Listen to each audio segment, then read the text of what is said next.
हमारी जिंदगी का दूसरा नाम ही मुसीबत है। हमारे जीवन में मुसीबतें आती ही रहती है। कोई इन मुसीबतों से हार मान लेता है तो कोई इसका डटकर सामना करता है। बहुत से लोग इन मुसीबतों से टूट जाते हैं और उन्हें ऐसे मोटिवेशन की जरूरत पड़ती है जिसके कारण वह इन मुसीबतों का बिना किसी डर से सामना कर सके। तो आइए जानते हैं हमारे जीवन को प्रेरणा से भर देने वाली जीवन आधारित मोटिवेशनल कहानी। इंतजार का फल। सब्र का फल मीठा होता है। आपने इस मुहावरे को जरूर सुना होगा। चलिए आज हम इस कहानी से जानते हैं कि इसका मतलब क्या होता है। इस कहानी में बताया गया है कि तारों को कैसे ईर्ष्या का भाव उत्पन्न होता है और श्री नारद मुनि उनको कैसे इस मुहावरे का अर्थ समझाते हैं। यह अत्यधिक सुंदर और प्रेरणादायक कहानी है।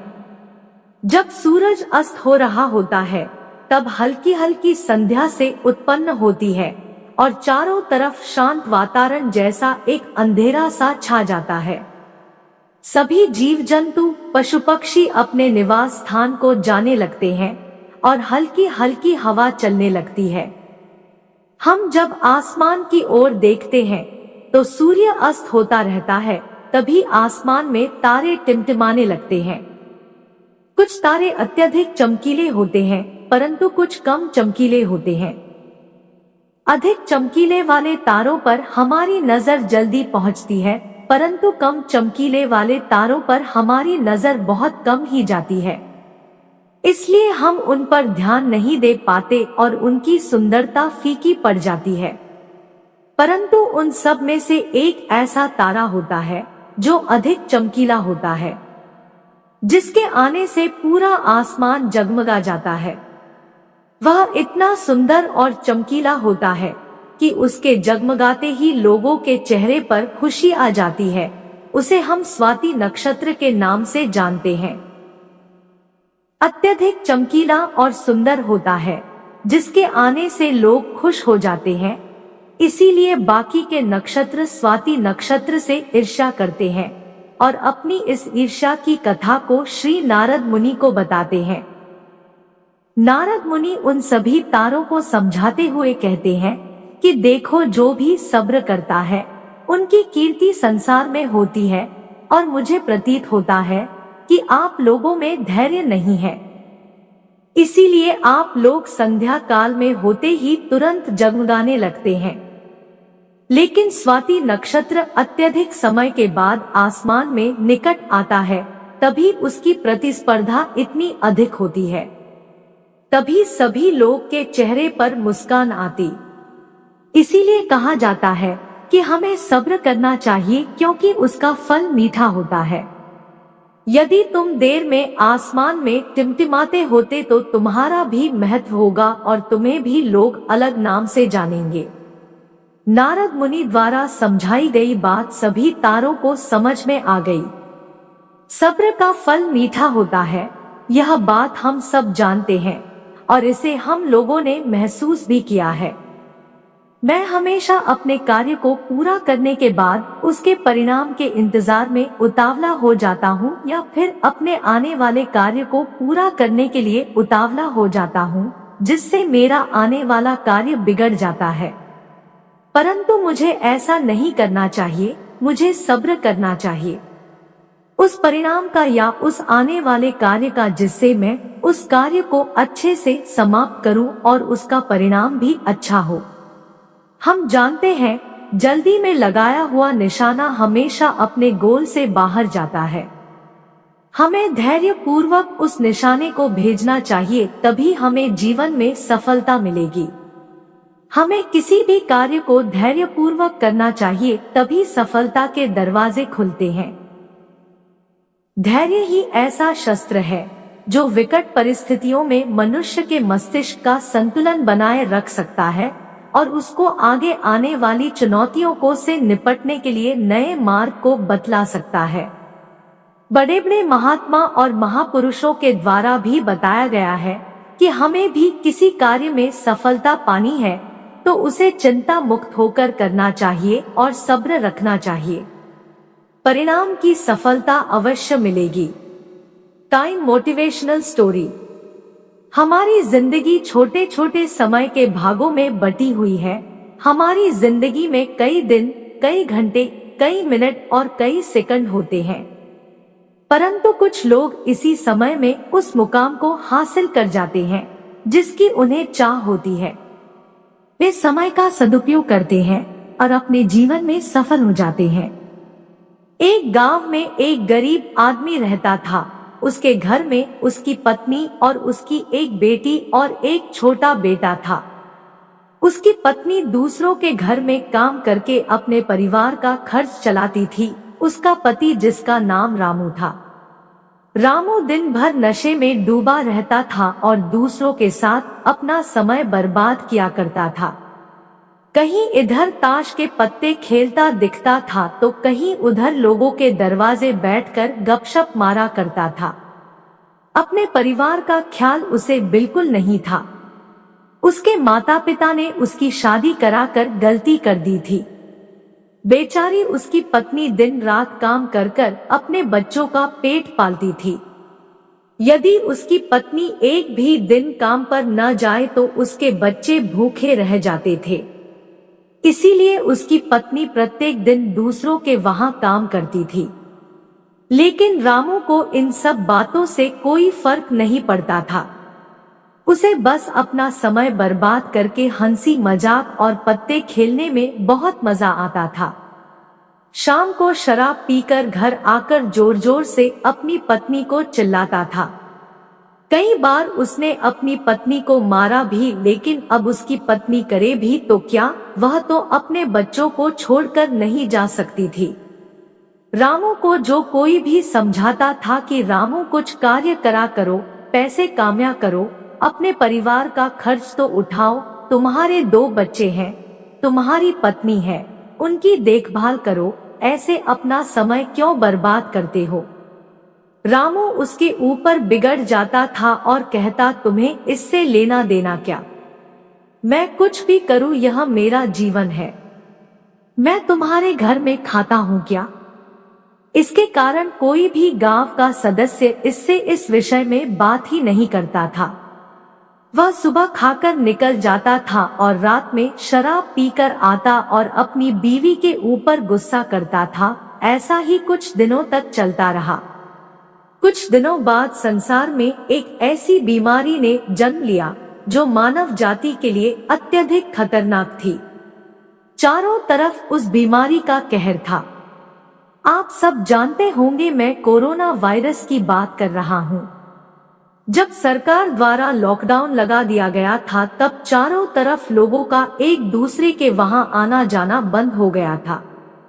सारे कार्य, सारी फैक्ट्रियां, सारी गाड़ियां इत्यादि बंद हो गए थे। अब रामू का परिवार भूखा मरने लगा था, क्योंकि उसकी पत्नी जो रोज कमाने जाती थी वह अब किसी के घर इसी कारण नहीं जा पाती थी कि कहीं इस बीमारी की वजह मैं न हो जाऊं। लोग उसे अब काम पर बुलाना बंद कर दिए थे। उसके परिवार में अनाज का एक दाना भी नहीं पता था, ना उसके घर में कुछ पैसे थे। अब वह क्या करता। उसका छोटा बेटा भी बीमार हो गया था। उसके बच्चे की तबीयत ज्यादा खराब हो गई थी। तब रामू को समझ आया कि अपने परिवार को ध्यान देना चाहिए। उसने बच्चे को अस्पताल ले जाने का सोचा, परंतु उसके पास पैसे नहीं थे। उसने गांव वालों से पैसे मांगने गया। गांव वालों ने कहा, पहले कहने पर तो हम लोगों को ही जली कटी सुना देते थे, अब इस लॉकडाउन में हमारे पास कहां से पैसा आए, यही कहकर वह लौटा देते थे। रामू अत्यधिक परेशान था। अब करे तो भी क्या करे, वह चाहकर भी कुछ नहीं कर सकता था। एक पूरा दिन बीत गया। उसके बेटे की तबीयत और भी ज्यादा खराब हो गई। तभी किसी तरह उसकी पत्नी ने जहां काम करती थी वहां से कुछ पैसे जुटा कर लाई और अब रामू अपने बच्चे को हॉस्पिटल ले जाने की तैयारी की। रामू अपने बच्चे को लेकर गांव के बाहर एक अस्पताल में पहुंचा। रामू दौड़ता हुआ डॉक्टर के पास गया। उसने कहा, मेरे बच्चे को बचा लीजिए। डॉक्टर साहब ने सारे इंस्ट्रूमेंट लगाकर चेक किया, तब उसका बेटा मर चुका था। डॉक्टर साहब ने यह बात रामू से कहा, यदि तुम अपने बच्चे को 10 से 15 घंटे पहले ले आते तो मैं तुम्हारे बच्चे को बचा लेता। मुझे बहुत दुखी होकर कहना पड़ रहा है कि मैं तुम्हारे बच्चे को बचा ना सका। यह सुनकर रामू के पैरों तले के नीचे से जमीन खिसक गई। वह रोने लगा। उससे कहने लगा, यह सब मेरी गलती है। मैंने जीवन में कुछ नहीं किया, सिर्फ अपने समय को बर्बाद किया है। यदि आज मेरे पास पैसे हो जाते हैं तो मैं अपने बेटे को हॉस्पिटल जल्दी ला पाता और मेरा बेटा बच जाता। मैंने अपने जीवन में समय को बहुत बर्बाद किया है, लेकिन आज मुझे समय को अहमियत पता चल गई है। तो हमें इस कहानी से यह शिक्षा मिलती है कि हमें अपने समय को बर्बाद नहीं करना चाहिए, उसका सदुपयोग करना चाहिए, तभी हमें अपने जीवन में सफलता मिल सकती है। इस कहानी में अगर रामू पहले से काम करता होता तो उसके पास पैसे होते और अपने बेटे का इलाज करा पाता, जिससे उसका बेटा आज जिंदा होता। स्वयं पर विश्वास रखें। जीवन उतार और चढ़ाव से भरा हुआ है। जीवन में परिश्रम तो हर कोई करता है, लेकिन सफलता जरूरी नहीं कि हर एक व्यक्ति को मिल जाए। कुछ लोग निरंतर परिश्रम करते हैं, लेकिन जब उन्हें असफलता मिलने लगती है तो वह स्वयं पर विश्वास रखना छोड़ देते हैं और फिर उन्हें लगने लगता है कि अब तो उनके जीवन का कोई महत्व नहीं।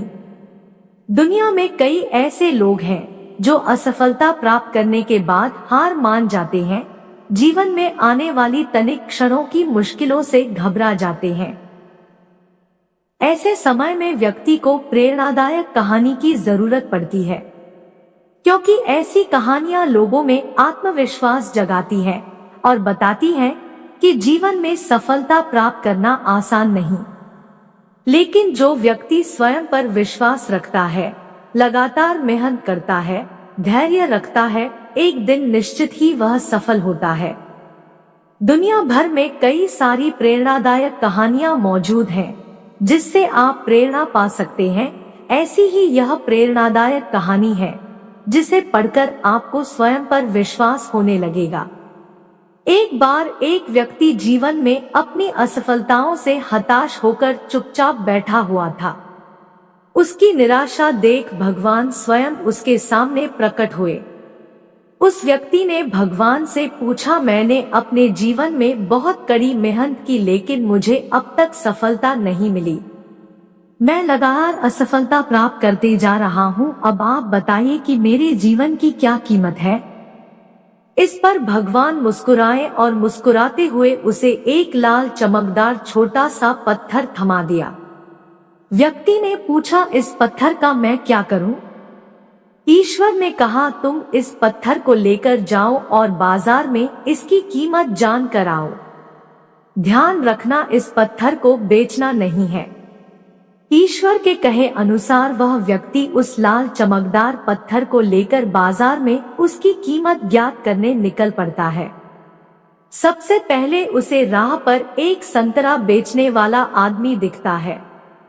वह सबसे पहले उस आदमी के पास जाता है और पूछता है, भाई तुम इस लाल रंग के पत्थर का क्या कीमत दोगे? संतरे वाला पत्थर की सुंदर रंगों को देख कहता है, तुम इस पत्थर के बदले में मुझसे 5 से 6 संतरे ले जा सकते हो। व्यक्ति ने कहा कि मुझे तो इस पत्थर को बेचना नहीं है। यह कहकर वह आगे बढ़ जाता है। आगे राह में उसे एक सब्जी वाला दिखता है। उस सब्जी वाले से पूछता है कि भाई तुम इस लाल रंग के पत्थर को कितने में खरीदोगे? सब्जी वाला भी उस पत्थर की खूबसूरती से आकर्षित होकर कहता है कि तुम्हें इस पत्थर के बदले में मैं एक बोरा आलू दे सकता हूँ। बताओ, बेचोगे इस पत्थर को? व्यक्ति कहता है, नहीं, मुझे इस पत्थर को नहीं बेचना है। अब वह व्यक्ति सीधे एक सोनार की दुकान चला जाता है। सोनार के दुकान में बहुत बेशकीमती खूबसूरत गहने पड़े हुए थे।